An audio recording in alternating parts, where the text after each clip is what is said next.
También, cuando una persona, ¿no?, rápidamente siente la falta de aire, ¿no?, ese paciente sí hay que tener cuidado, porque ese paciente quiere decir que ha hecho una gran inflamación pulmonar y luego de la inflamación pulmonar, que es la tormenta de citoquinas, ese paciente después va a hacer la trombosis pulmonar y es donde el paciente rápidamente comienza a saturar poco de oxígeno. Y ese paciente que sí, que está rápidamente baja a menos de 80, ese paciente sí hay que tener mucho cuidado porque ese paciente va a necesitar muchos soportes. No solamente, ese paciente, por ejemplo, en la casa difícilmente va a poder salir adelante, porque en la casa no vas a tener, por ejemplo, quien te ponga el suero, y en el suero necesitas bicarbonato, cloro, sodio, hay que estarte monitorizando, hay que estar con oxígeno, con mascarilla, vas a necesitar antibióticos en grandes cantidades, ¿no? Y eso en la casa no lo vas a conseguir. También vas a tener que conseguir anticoagulantes como la enoxieparina.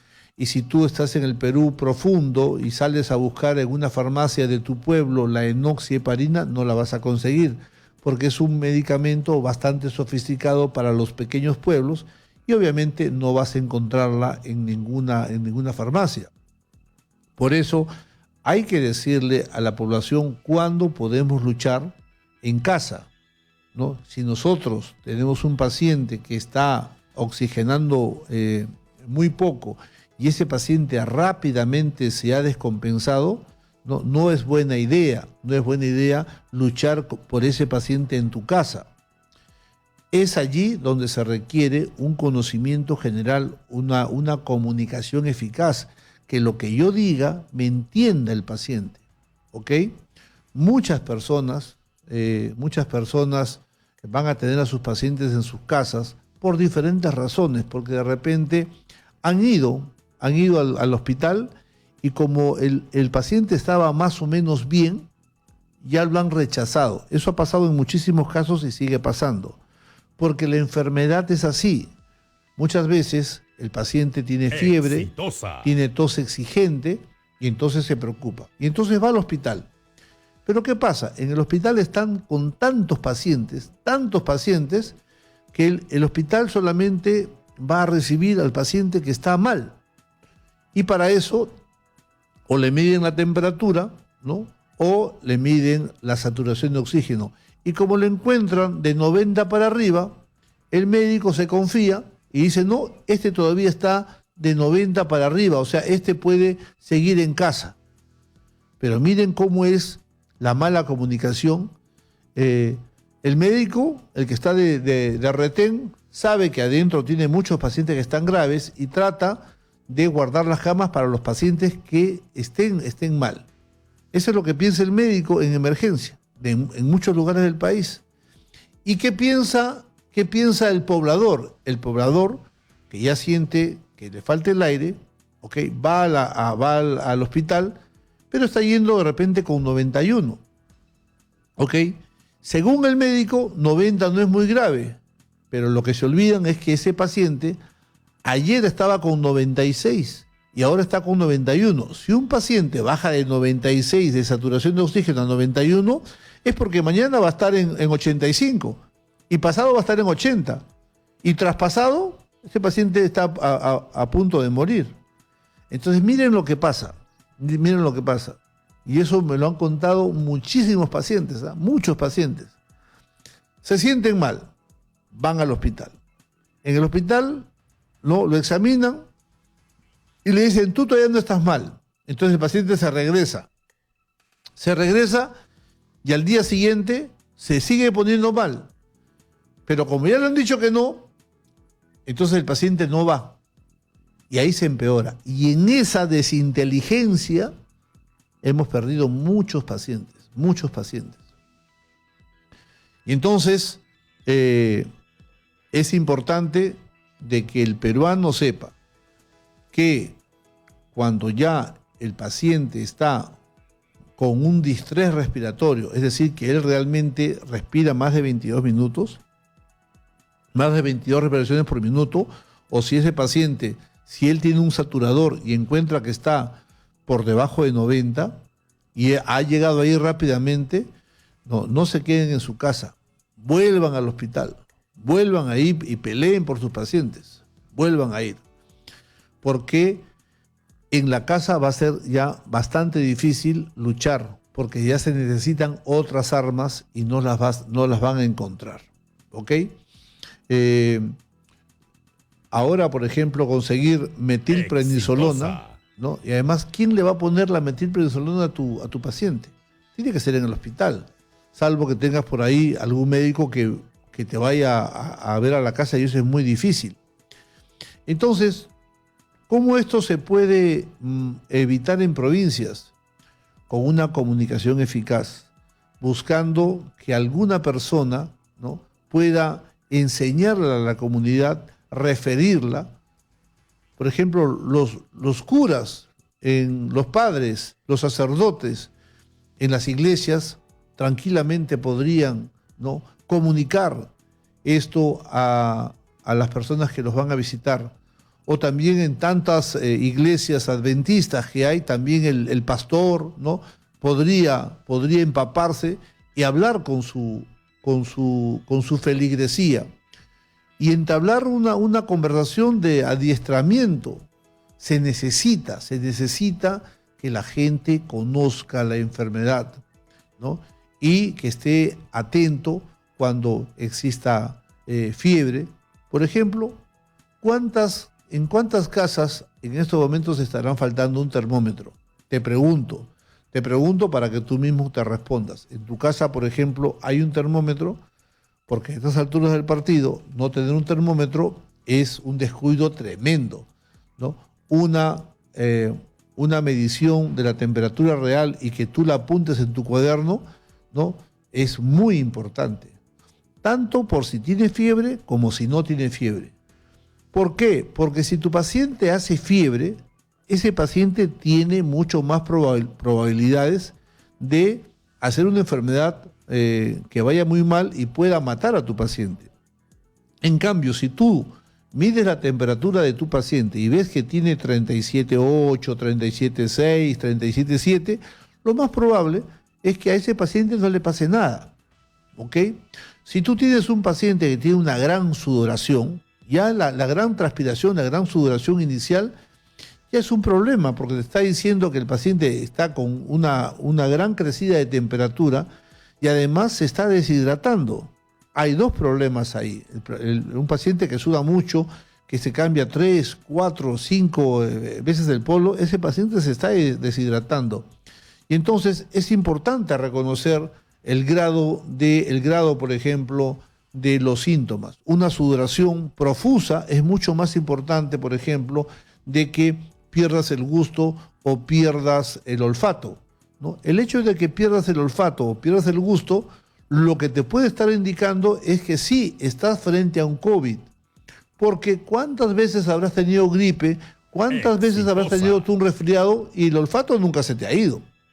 Pero en este caso, sí, es muy común que si se te va el olfato y si se te va el gusto, sí tengas un COVID. Eso te sirve ¿para qué? Para saber que estás con la enfermedad. No te sirve para ver el grado, ¿no?, de peligro al que te estás exponiendo. Lo cual sí, la fiebre alta sí te está diciendo, ojo, este paciente tiene fiebre alta, ojo, este paciente tiene una gran sudoración, ¿no? Esos son síntomas.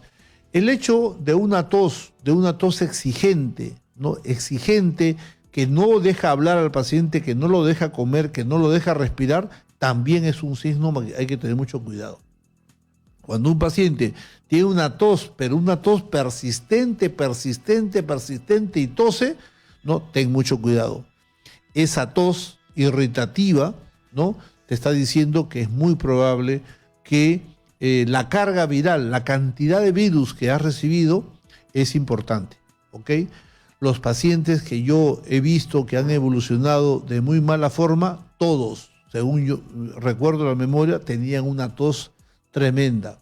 Es más, cuando yo a los pacientes les decía, a ver, ponte de espaldas para examinarte, y le decía, toma aire para Le pedía que tome aire para yo escuchar con mi estetoscopio a ver si habían crepitantes o subcrepitantes.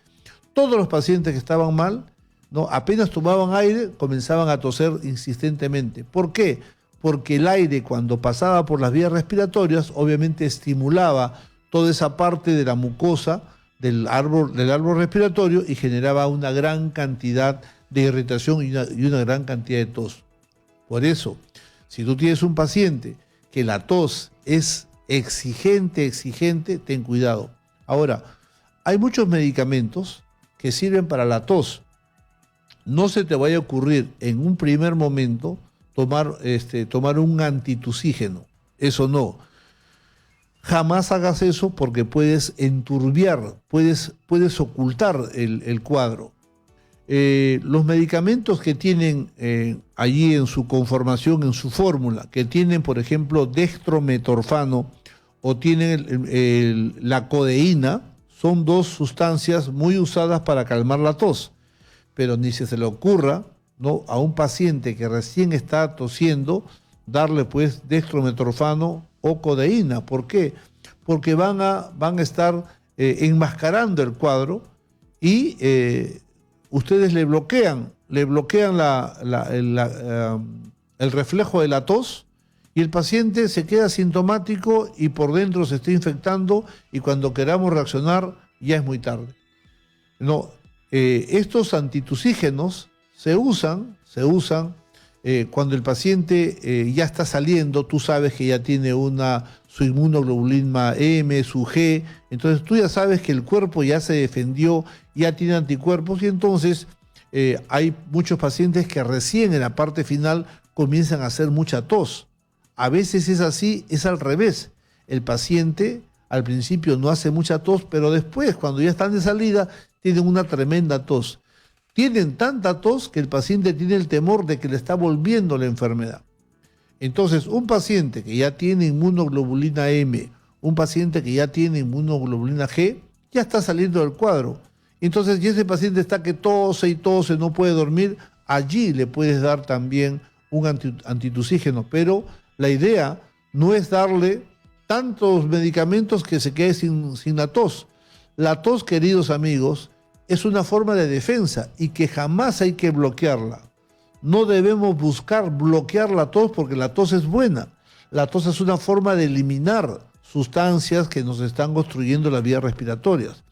El objetivo es atenuar la tos para que no sea tan molesta, ¿no?, para que el paciente se asusta o el paciente no puede dormir en las noches. Bueno, allí podemos buscar atenuar la tos, pero no es una buena idea que el paciente cuando recién está empezando un cuadro, él tome un jarabe que tenga estos productos que es el dextrometorfano o la codeína y él en aras de poder calmar esa tos, toma de repente dos cucharas, lo toma muy seguido y va a sedar la tos, pero se va a engañar a sí mismo porque la enfermedad va a ir avanzando sin síntomas y después lo puede sorprender.